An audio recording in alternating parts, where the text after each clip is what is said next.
Kota tanpa buku. Pernahkah kau ke toko buku, perpustakaan, atau taman bacaan? Tidakkah kau merasa istimewa ketika berada di dalamnya? Di sekelilingmu ada berbagai toko dari dunia nyata dan khayal. Tempat yang pernah kau kunjungi dan yang belum, informasi dan cerita dari masa lalu, masa kini dan masa depan, semua berpadu, semua berada dalam genggamanmu. Saat berada di antara buku, tidakkah kau merasa menjadi raja dan ratu? Ruang dan waktu seolah menyatu tanpa batas. Kau bisa terbang melintasi sekat negara dan melewati berbagai zaman. Kau bisa menyelam ke dalam samudra, melayang di angkasa, bercanda dengan aneka satwa, dan berkelana di tengah padatnya kota, juga rimba raya. Kau tahu, buku adalah jendela dunia, kunci pengetahuan dan pintu wawasan. Muhammad Hatta sang proklamator berkata, "Aku rela dipenjara asalkan bersama buku, karena dengan buku aku bebas." Melalui buku, manusia terbebas dari ketidaktahuan. Tempat-tempat yang dipenuhi buku adalah harapan berkembangnya pengetahuan dan wawasan. Apa jadinya jika kota tanpa buku? Pantesan dia disebut kota. Di kota itu mungkin kabar datang dari sumber lain, dari koran, televisi, atau internet. Mungkin informasi dan cerita datang dari cerita nenek moyang, bagai dongeng-dongeng sebelum tidur.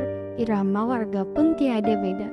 Bangun pagi, bertebaran di muka bumi untuk berbagai keperluan. Untuk kembali pulang siang atau sore harinya, setelah itu mereka berangkat tidur dan memulai lagi hari berikutnya, semua serupa. Di kota itu mungkin ada bangunan bernama perpustakaan. Di dalamnya, buku-buku berderet dalam rak yang tak terencana. Deretan lembarai dan membuka halaman demi halaman dengan sukacita. Mungkin juga ada tumpukan buku di sudut-sudut sekolah yang sepi dan berdebu, jarang dikunjungi, jarang dibaca. Buku-buku di sana teronggok tanpa nyawa. Bagaimana dengan kotamu? Mungkin kau tinggal di tengah kota yang megah, atau di gang sempit, di desa terpencil, di sisi pesisir, atau di kaki gunung. Adakah perpustakaan, taman bacaan, atau toko buku di dekat rumahmu? Jika ada, apakah tempat itu menjadi wadah berkumpulnya anak-anak dan warga, menjadi pusat berkembangnya wawasan dan pengetahuan, atau hanya menjadi pajangan? Maukah kau menjadi orang yang menghidupkannya? Kau bisa mengunjunginya dan mengajak teman-teman membaca dan berbagi cerita di sana. Jadikan tempat itu sumber kegembiraan dan pengetahuan.